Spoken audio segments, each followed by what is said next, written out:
La série commence par la pression de la population sur le gouvernement, sur l'inflation.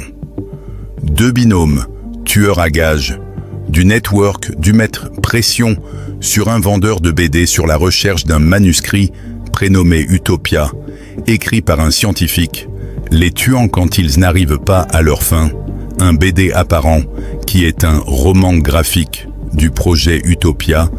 Ça parle d'un scientifique qui pactise un jour avec le diable en échange de connaissances. Le diable revêt plusieurs formes. Il apparaît toujours en apparence humain ou en apparence animale. Mark Dean, délire, paranoïa, schizophrénie, a passé un séjour en hôpital psychiatrique où il a écrit ça puis s'est suicidé. Ça renforce la théorie du grand complot mondial. Ça peut relier à des trucs comme l'assassinat d'Indira Gandhi ou la vache folle. Les personnes sont pris pour des fous. Si c'est réel, les messages subliminaux écrits sur ce manuscrit, Utopia, l'industrie pharmaceutique, font du profit sur des grippes, cancers fabriqués pour pouvoir vendre leurs vaccins pour la grippe ou cancer. Dans cette série Utopia, l'un des personnes, Wilson, affirme que le tsunami qui a tué des centaines de milliers de gens a été causé par l'armée américaine qui testait en une arme qui s'appelle une bombe tsunami.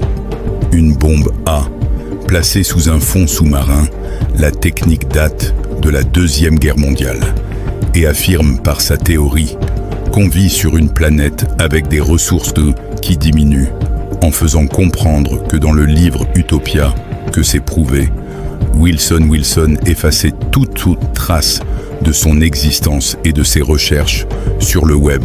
Ça fait 5 années qu'il utilisait des lois et des décrets internationaux sur la protection des données et des logiciels de nettoyage pour purger toute trace de lui un peu partout dans le monde. Ni permis de conduire, ni facture, ni compte banque, rien. Et les adresses IP sont masquées et encryptées pour éviter d'être repérées. La police ont fait croire que le décès de Bejan, assassiné, poussé du haut du balcon, était un suicide à Wilson. L'agent le propose un thé, le répond qu'il ne boit pas de thé. La caféine a été inventée par la CIA. Il demande à l'agent ce qui le fait croire à un suicide. L'agent dit qu'il avait des antécédents de dépression. Ça remontait à des années. Le rétorque: non, c'est pas possible, qu'il n'était pas dépressif. Yann a été injustement mis en cause de surmineur, avec ses ADN, mais totalement faux. Son frère témoin comme alibi qu'ils étaient dans un mariage. Becky appelle Yann pour dire qu'elle aussi s'est fait arrêter pour pédocriminalité. Comme Yann, il y avait leur ADN dessus. Wilson, en hackant l'hôpital du dossier médical de Bejan, a découvert que son dossier médical a été totalement réécrit, falsifié ces derniers jours concernant sa soi-disant dépression. Après la TEM. Sur Wilson, il a dit pas à l'hôpital ni police s'ils allaient le retrouver et le tuer. Dans les années 70, les soviétiques ont mis un programme d'attaque biologique appelé Bioprepara. Ils militarisaient l'anthrax, le virus Ebola et la variole dans le but de causer de gros dégâts. L'Occident a paniqué, a créé une organisation chargée de combattre cette menace. Ils ont appelé The Network. Elle était rattachée à aucun pays. Sa présence était indétectable, sans existence jamais prouvée. Ils ont fait des choses que les gouvernements démocratiques ne pouvaient pas se permettre. Ils se sont montrés dangereux. Le network a été créé par deux hommes, un généticien du nom de Philippe Carvel et un certain Mr. Rabbit, un nom de code. Personne connaît sa véritable identité. Quand la guerre froide s'est apaisée, les différents États concernés ont décidé de faire marche arrière. Mais le network ne voulait pas s'arrêter là. Philippe Carvel, qui voulait ne plus être du projet, a été nommé. et mis aux oubliettes, un nom changé dans une hôpital psychiatrique, dans le livre Utopia, est écrit que la vache folle a été créée par l'homme, l'héroïne afghane dont les talibans trafiquent pour rendre les utilisateurs stériles. Bejan a trouvé le livre Utopia dans le magasin de BD, vendu par un Écossais assassiné peu de temps après qu'il avait obtenu d'un certain Jacques Tat, l'homme qui a publié Utopia et qui s'est volontairement suicidé, traqué et sous mandat d'arrêt pour acte de terrorisme depuis 25 ans. Dans la série, l'épidémie d'une grippe est planifiée tout d'un coup pour promouvoir un vaccin se prénommant vaccin russe. Un vagabond d'un sorte de SDF, anciennement un scientifique du network, en surveillant leur activité avec une apparence d'un SDF, en passant inaperçu pour survivre. L'un des sujets que l'un des scientifiques travaillait concernait le vecteur de transmission de virus susceptible d'attaquer le génome humain. Tat, l'auteur du livre, lui a dit que c'était la fin, qu'on était tous foutus. C'est ça cause de son suicide. Le moment journal télévisé où l'on voit Grant Lytham faire une tuerie de masse dans une école. Faite par l'un des missionnaires du network, ont falsifié toutes les vidéosurveillances et les empreintes, voulant mettre en recherche Grant, qui a la possession du manuscrit Utopia, certainement sans que ça parte au tribunal. La mort fait partie du jeu pour le network. Faut s'y habituer à leur manière macabre et sanglante. L'idéologie de Utopia par Philippe Carvel sur la purification de la race a écrit un papier sur la survie du génome. Il prônait un abattage racial. Il a aussi mis un grand nombre d'armes bactériologiques. Dans la série, il y a des théories comme le SRAS n'a pas existé, ni cette épidémie, ce n'était qu'une série d'infections respiratoires, sans aucun lien entre elles. Il n'y avait pas de relation de cause à effet. Le SRAS a débuté en novembre 2002, a duré 7 mois. À l'été 2003, avait totalement cessé d'exister. La pandémie a infecté 8422 personnes et en a tué 916. Il fait comprendre que c'était dû à des problèmes respiratoires généralisés. La SRAS n'a jamais existé. Dans cette série, ils font comprendre certaines grippes plébiscitées sanitaires pour émettre à une vaccination sont des sortes d'empoisonnement. Dans le manuscrit Utopia, dans l'un des chapitres, l'on peut voir un scientifique qui fabrique une cellule fantôme qu'il injecte à un bœuf. Le bœuf va à l'abattoir, l'homme le mange et il est contaminé, dont ça rappelle le complot de la vache folle. Le scientifique crée un dieu à 2 visages qui entre dans une cellule fantôme. C'est la mythologie romaine. Les dieux aux 2 visages s'apparenteraient être Janus, de cette manière qu'ils peuvent contaminer la population par la nourriture, comme ils ont fait avec la vache folle.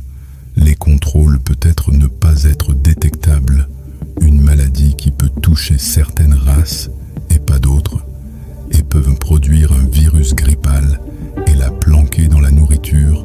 Ce logo spécifique Pergus Holding, un véritable géant alimentaire, peuvent trouver dans les Nestlé et etc. Ils fabriquent n'importe quoi, des paquets de chips, des boissons gazeuses, la bouffe pour les chiens. Dans la série Utopia, Pergus Holding est une petite entreprise de produits alimentaires transformés jusqu'en 1993. Et tout à coup, ils se sont mis à acheter des filiales en Europe, en Afrique, en Amérique du Sud. Ils sont partout. La protéine H peuvent être introduites dans l'agriculture et les produits alimentaires pour l'absorption des animaux et des humains. Dans la série Utopia, l'un des personnages a un syndrome de Dean dans un des épisodes quand les 4 personnages principaux sont confrontés à un homme faisant partie du network. Il fait comprendre qu'ils voulaient modifier un gène et à le transmettre de manière héréditaire. Fait comprendre qu'ils ont réussi leur mission. Il fait comprendre qu'ils ont fait des horribles choses. Mais ce que le network font est juste. Il dit qu'ils doivent penser à l'article de Carvel supposé faire l'apologie de l'eugénisme. Que Carvel ne voulait pas parler de race, qu'il parlait uniquement de survie. On est plus de 7 milliards sur la planète. Le prix des denrées alimentaires explose. C'est la fin du pétrole. Dans 20 ans, quand on aura épuisé toutes nos ressources, sachant ce que l'on sait de notre espèce, est-ce que vous pensez qu'on va vouloir partager? La réponse est Janus.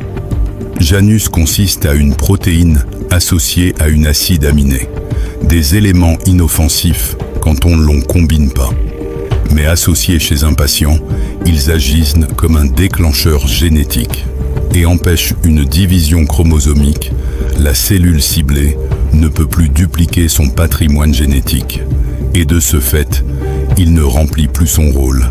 La modification est irréversible, est héréditaire. Les cellules ciblées sont la fécondation. Le but poursuivi pour Janus, c'est une stérilisation. Le but, c'est de stériliser à terme la totalité de l'espèce humaine. Janus affecte à 90 à 95% de la population, ne laissant une personne sur 20 en capacité de procréer. Le network prévoit une population stabilisée autour de 500 millions, un peu moins de 100 ans. À ce moment-là, le taux de reproduction sera toujours normal.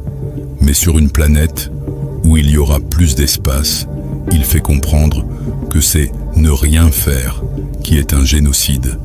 La nourriture d'où elle vient, un tiers des terres cultivables, est inutilisable à cause de la dégradation des sols, avec toujours plus de bouches à nourrir. Quelle est la réponse? Des ampoules basse consommation dans tout ça? Il fait comprendre aux personnes principaux quel est le personnage a eu le plus grand impact positif sur l'environnement, sur la planète. Gengis Khan, pour avoir massacré 40 millions de gens, minimum, 100 personnes, pour cultiver la terre. Les forêts ont repoussé d'eux-mêmes, diminuant le carbone contenu dans l'atmosphère. Si ce monstre n'avait pas existé, on serait 1 milliard de plus aujourd'hui à jouer des coudes. Pour plus d'espace sur une planète mourante, Janus lui ne massacre aucun être humain. Il agit sans violence. Une planète transformée en désert. Des millions d'âmes affamées, agonisant. Ils peuvent empêcher ça grâce à Janus. Ils seront dans peu de temps, si la nouvelle version de Janus fonctionne pour l'inséminer à travers le monde. Ne pas aider le network, c'est condamner des personnes affamées. Et dans la misère, l'un des scientifiques biologiques fait comprendre à un des personnages principaux qu'il n'est pas du tout pour ce projet qu'on imagine. S'ils jamais ils réussissent, c'est socialement et économiquement l'Armageddon d'être vieux, sans jeunes, pour pouvoir payer les retraites. Il y aura plus de pension, plus rien. Fini la sécu, les cartes de bus pour les retraités. Dans le futur, si tu es vieux, tu es mort. Tu dois être riche, tout en voulant avoir le tome 2 du manuscrit Utopia pour se faire énormément d'argent à la revente. Dans la manuscrit Utopia, dans certains chapitres, il y a des seins avec des énormément de chiffres et sont des codes. Ça décrit la structure moléculaire d'une protéine qu'ils appellent Janus dans cette série. Dans cette série, l'inventeur de Janus et du manuscrit Utopia, Philippe Carvel, se servait de ses enfants comme cobayes, sans vraiment d'affection humaine. Wilson émet l'hypothèse, par réflexion, dans un avenir proche, peut-être des millions de gens vont certainement naître dans la pauvreté. Ils vont se massacrer dans des guerres pour tenter d'obtenir de la nourriture, de l'eau et du pétrole. Le network, c'est l'ennemi, d'accord. Mais si jamais l'ennemi avait raison, les enfants de Philippe Carvel étaient des cobayes, l'un ses enfants s'appelant Jessica Hyde, ayant la molécule Janus à l'intérieur d'elle.